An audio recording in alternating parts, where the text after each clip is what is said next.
میں اس مسجد میں آیا ہوں, یہ بہت سارے امیر بیٹھے ہیں, کروڑپتی بھی نظر آ رہے ہیں, شاید ارب پتی بھی ہوں گے.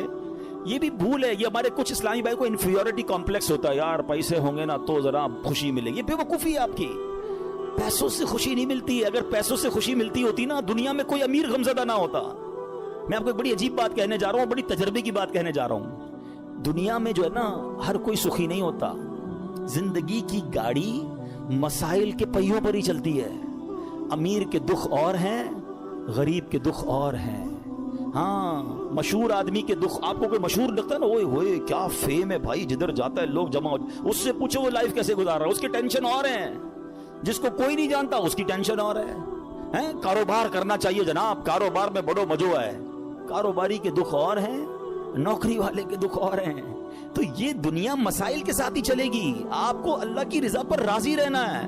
آپ دوسروں کی مسکراہٹ دیکھ کر سمجھتے یہ سب سے زیادہ خوش ہے, کبھی بیٹھو اس سے اس کے دکھ پوچھو, پریشان ہو جاؤ گے. ہمارا تو کام ہی یہی ہے نا. آپ یقین کریں, کبھی کبھی کسی کے گھر جاتے ہیں نا, بڑا بنگلہ, وہ بڑا 15 کروڑ کی گاڑیاں کھڑی ہیں, باہر گارڈ کھڑے ہیں.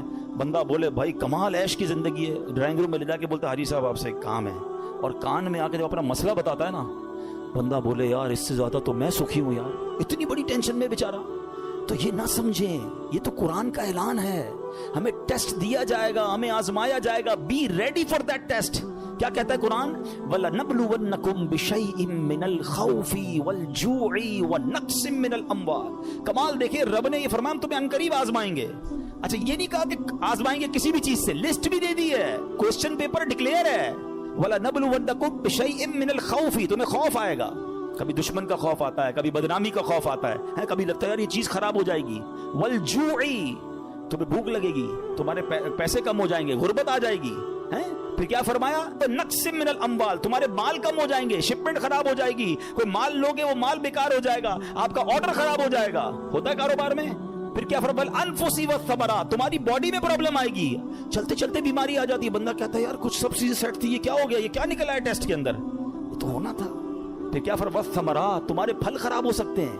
کیا خوبصورت قرآن نے پہلے سے بتا دیا ہے. مگر اس ٹیسٹ میں جو پاس ہوگا, کیا فرمایا؟ وبشر الصابرین, خوشخبری صبر والوں کے لیے. Be ready for that test. اور اس ٹیسٹ سے جب آپ گزر جاؤ گے نا, پھر کیا فرمایا؟ الذین اذا اصابتهم مصیبہ قالوا انا للہ وانا الیہ راجعون. جب ان پر کوئی مصیبت آتی ہے تو کہتے ہیں اللہ ہی کا مال ہے, اللہ ہی کی طرف لوٹ جانا ہے. تو اللہ کرے کہ ہمارا یہ مائنڈ سیٹ بن جائے کہ جب ہمارے اوپر کوئی, ہمیں جیسے پتہ چلے یار لاس ہو رہا ہے, دشمن سامنے آ گیا ہے, کوئی باڈی میں پرابلم آ رہی ہے, کوئی ٹینشن آ رہی ہے, تو الارم بج جائے, میرا ٹیسٹ شروع ہو گیا ہے, میں نے وبشر الصابرین کا مجدہ لینا ہے, ان اللہ مع الصابرین کا انعام لینا ہے. میرا یہ ٹیسٹ ٹائم آ گیا ہے, اب مجھے ثابت قدم رہنا ہے, اب مجھے شکوہ نہیں کرنا ہے, اللہ کی رضا پر راضی رہنا ہے. یقین جانو جس دن آپ نے یہ ٹیسٹ پراپر پاس کر لیا, اس کے بعد ایسی خوشخبری ملنی ہے کہ آپ کی عقل حیران ہو جانی ہے. بس ہمیں اللہ پر بھروسہ رکھنا ہے, اللہ پر یقین رکھنا ہے, اور وہ رب کیسے عطا فرماتا ہے. سبحان اللہ. ایک اور ایمان افروز واقعہ سنیں, پھر میں آپ کو ایک کمال کی آیت سناؤں گا. ہوا کیا, ایک بزرگ تھے حضرت حاتم اسم, بہت بڑا نام ہے, ٹھیک ہے. ان کا توکل بہت کمال کا تھا. ایک رات اپنے رفقا سے, اپنے دوستوں سے بات کر رہے تھے, تو حج کا ذکر نکل آیا, تو ان کے دل میں بھی حرمین طیبین جانے کی تڑپ بڑھ گئی.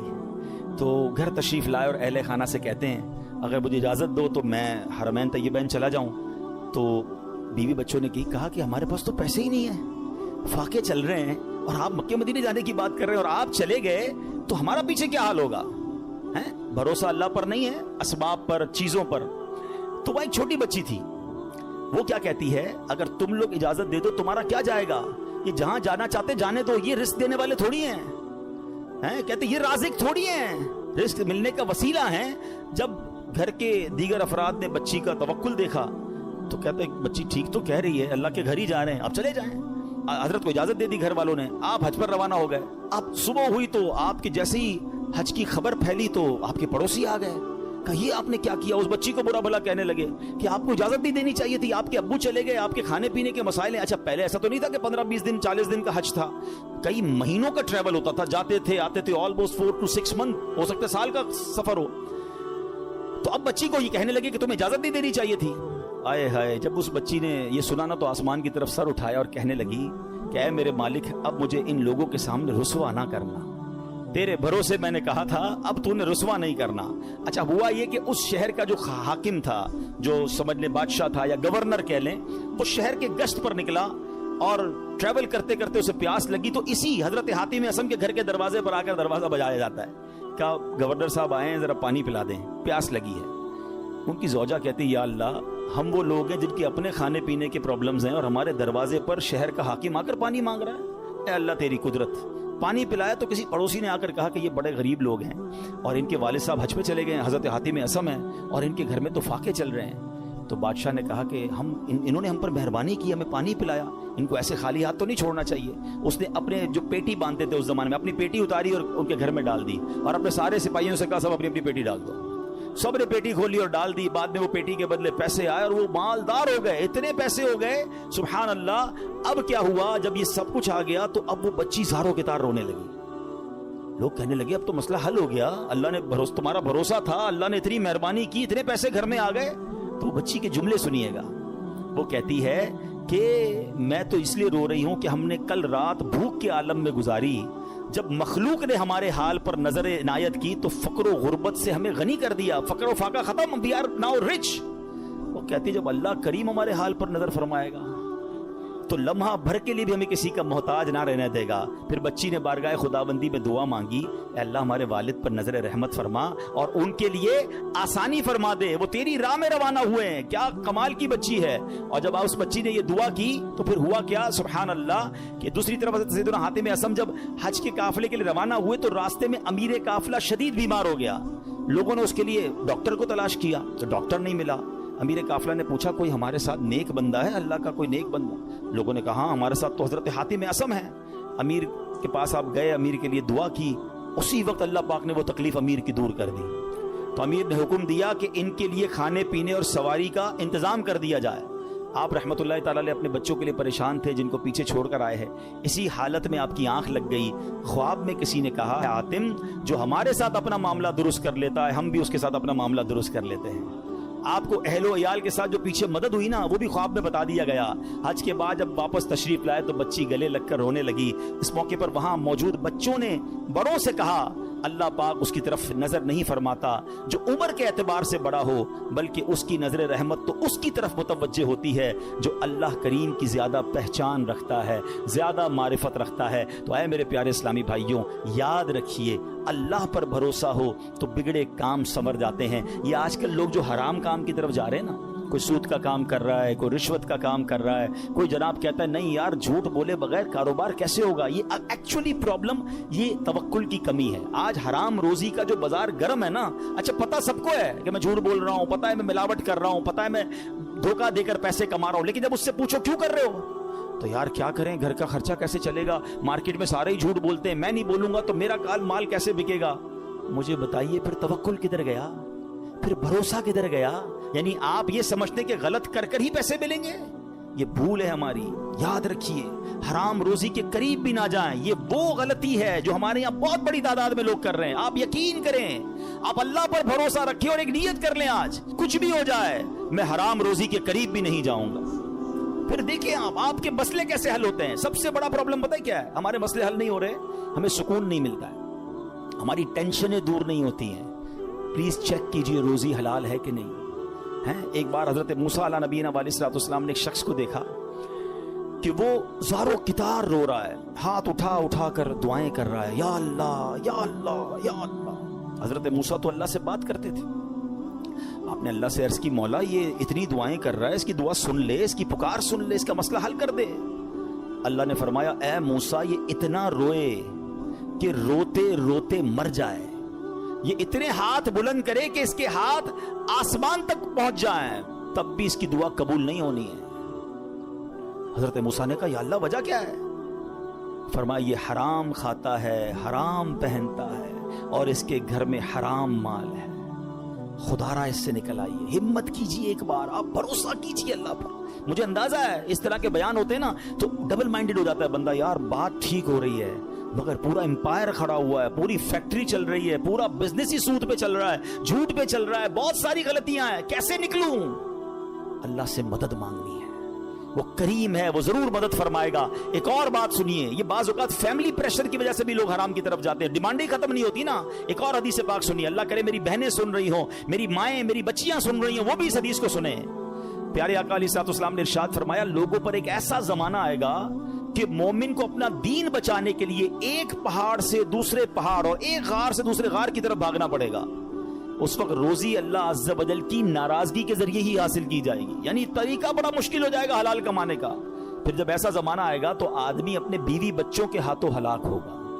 اچھا, بیوی بچے نہیں ہوں گے تو والدین کے ہاتھوں ہلاک ہوگا. اگر والدین نہ ہوئے تو رشتہ داروں اور پڑوسیوں کے ہاتھوں ہلاک ہوگا.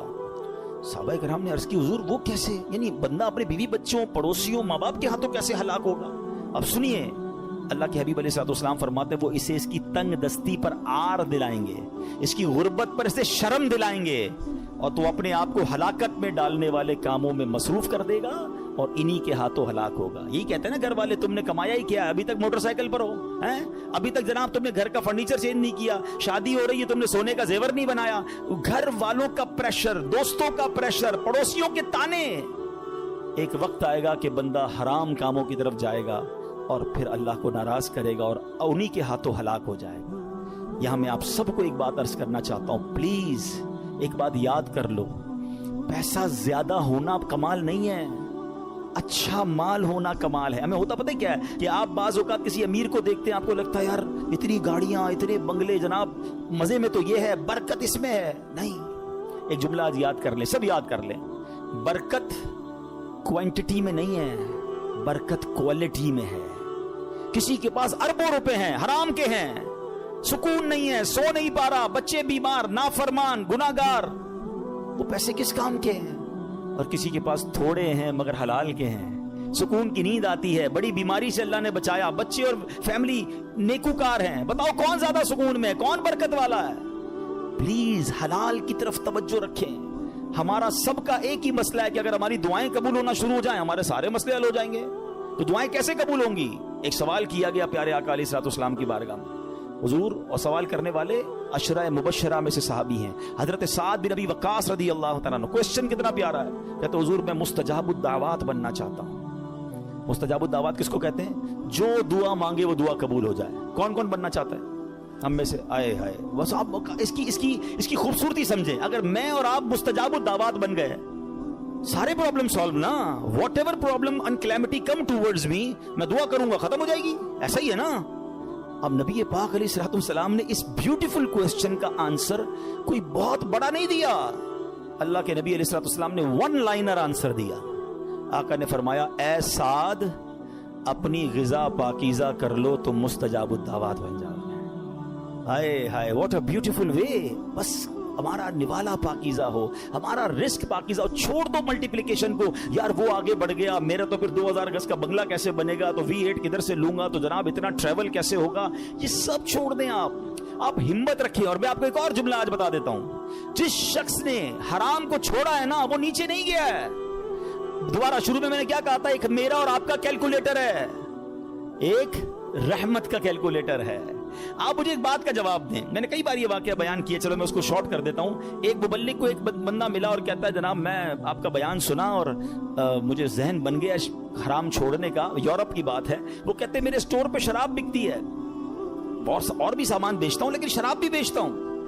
میں شراب بیچنا چھوڑوں گا, پیسے ہی پورے نہیں ہوں گے, کرایہ ہی نہیں نکلے گا, بچوں کا کیا ہوگا. تو اس مبلغ نے اس بندے کو یہ کہا, جو میں آپ سب کو اور میرے ویورز کو بھی کہنا چاہتا ہوں, کہ یار ایک بات بتاؤ, تم حرام کما رہے ہو؟ کہتا ہے ہاں. اللہ دے رہا ہے, روزی مل رہی ہے؟ کہا مل رہی ہے. تم حلال کماؤ گے تو کیا وہ روزی بند کر دے گا؟ مجھے بتائیں نا, رزق دینے والا کون ہے, رازق کون ہے؟ میں اللہ کی نافرمانی کروں وہ دے رہا ہے, اور مجھے ڈر یہ ہے کہ میں اس کو راضی کروں گا اور وہ بند کر دے گا. یا تو روزی دینے والا کوئی اور ہوتا تو سمجھ آتی بات کہ بھائی عبادت اللہ کی کروں گا, وہ بندہ ناراض ہو جائے گا. جب روزی دینے والا رب ہے, میرا ایمان ہے, عقیدہ ہے, اس کا مطلب یا تو وہ ایمان کمزور ہے, اور اگر وہ توکل مل گیا تو یہ ڈیفینیٹلی ہوگا کہ آپ اللہ کی ناراضی چھوڑے, آپ کو اندازہ نہیں ہوگا کہاں سے روزی آنا شروع ہو جائے گی. ہوا کیا پتہ, سنیں, یہ میں آپ کو پریکٹیکل واقعہ بتا رہا ہوں. 1 یا 1.5 سال بعد اسی مبلغ کی اسی نوجوان سے پھر یورپ میں ملاقات ہوئی. وہ نوجوان ڈھونڈتا ہوا آیا, کہتا ہے میں یاد ہوں آپ کو. کہتے یار کچھ یاد تو آ رہا ہے، آپ سے ملاقات ہوئی تھی. کہا میں وہی ہوں جس نے آپ سے وعدہ کیا تھا میں شراب نہیں بیچوں گا. آپ نے کہا تھا کہ اللہ تمہاری روزی میں برکت دے گا، ایسا ہی ہوا ہے، میں نے شراب بیچنا چھوڑ دی، پتہ نہیں کدھر سے روزی آ رہی ہے، اللہ نے برکت ڈال دی ہے. یہ ایک ٹیسٹ ہوتا ہے، یہ ایک پلان آپ کو پہلے لگے گا نہیں ہوگا، اور بعض اوقات کچھ دنوں تک آزمایا بھی جائے گا. آپ بولیں یار مولانا صاحب نے کہا تھا کہ بھائی حرام چھوڑ دو، پیسے زیادہ ہو جائیں گے، میں تو روز کی رشوت 10,000 روپے لیتا تھا، میں نے چھوڑ دی، آج تو 11,000 روپے نہیں آئے. ایسا نہیں ہوگا، کچھ دن آزمایا جائے گا. ہو سکتا ہے اللہ تھوڑی میں ہی تمہیں سکون عطا کر دے، تمہیں برکت ڈال دے، یا پھر تمہیں اپنے غیب کے خزانوں سے عطا فرمائے. اب میں آخر ایک آیت اس بیان کو اینڈ کرتے ہوئے، ایک ایسی آیت ہے ایسا دلاسا دیتی ہے اور اتنی پریکٹیکل قرآن کی آیت ہے. یقین کریں جب پھنس جاؤ نا اس آیت کو، اللہ کرے آپ یاد کر لیں، میں ریفرنس دے دیتا ہوں، آپ ایسا کریں کہ ریفرنس نوٹ کر لیں، اپنے موبائل میں نوٹ کر لیں، پھر خود قرآن پاک سے نکال لیجئے گا. ون آف مائی فیوریٹ آیت آف قرآن پاک. آئے ہائے ہائے کیا دلاسا دیتی ہے. پارہ نمبر 28 ہے، سورہ الطلاق ہے، آیت نمبر 2 اور 3. ٹھیک ہے، یہ آیت آپ اس کو یاد کر لو، اس کا ترجمہ یاد کر لو، جب بھی ٹینشن میں ہو نا آپ یہ آیت دہرا لو. اب آیت سنیں کیا ہے، پورا فارمولہ اللہ نے قرآن میں دے دیا ہے. اللہ فرماتا ہے وَمَن يَتَّقِ اللَّهَ يَجْعَل لَّهُ مَخْرَجًا. جو اللہ سے ڈرے اللہ اس کے لیے نجات کا راستہ نکالے گا، اس کو ایگزٹ ڈور ملے گا. پھر کیا فرمایا وَيَرْزُقْهُ مِنْ حَيْثُ لَا يَحْتَسِبُ. اللہ ادھر سے روزی دے گا جدھر تمہارا گمان بھی نہیں ہوگا. اچھا اب اس کو تھوڑا پریکٹیکلی کرتے ہیں. ٹھیک ہے، یہ سفید داڑھی والے بزرگ بیٹھے ہیں، مور دین 50 ایئرز جتنے بیٹھے ہیں نا، میں نے کبھی آپ سے بات نہیں کی ہوگی اس موضوع پر، مگر آج میں بہت عجیب سا دعویٰ کرنے جا رہا ہوں. جتنے یا 50 سال سے بڑی عمر کے بیٹھے یا 45 سے پلس ہے نا، اب میں جو جملہ کہنے جا رہا ہوں آپ سب سے پوچھ لیجئے گا.